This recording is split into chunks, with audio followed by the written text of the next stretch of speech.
Hello and welcome to the unboxing and assembly of the Koa Rev+2. We'll lift the box up off of the bike. We've loosened the flaps on the bottom and we can lift it off the top. Here all the foam and everything else is on the bike. We'll start taking all of the foam and all of the packaging off of the bike and clean it all up and get all the parts out. The parts that come with it include the pedal, the reflectors.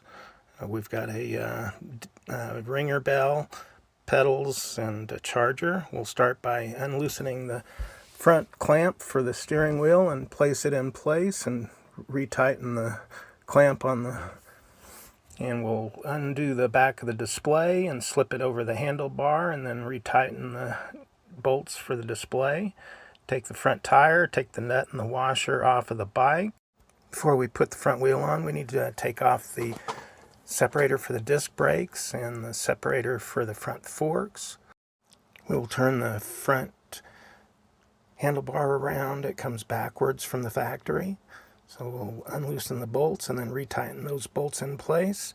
We'll line up the battery, line up the disc with the brake and slide it in and get into the bolts and put the washer and the bolt on and tighten that down. We'll get ready for the front fender to go on.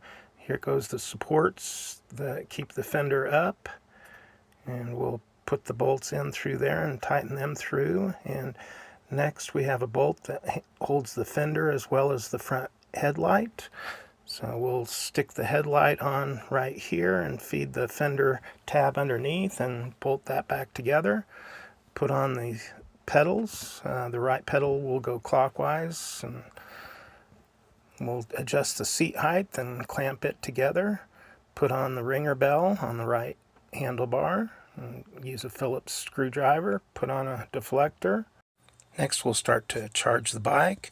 You'll align a white dot with the white line on the charger, and the light on the charger will turn red as it charges. Align the reflector on the back of the back seat, and need to attach the rear fender supports. These are some of the terminals that you'll need to hook up so the display will work. Here's a little handy rubber stop for the top of the steering wheel.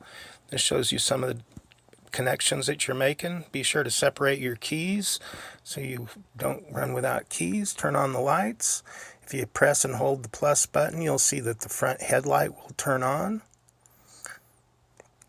If you press it again and hold it, it'll turn off.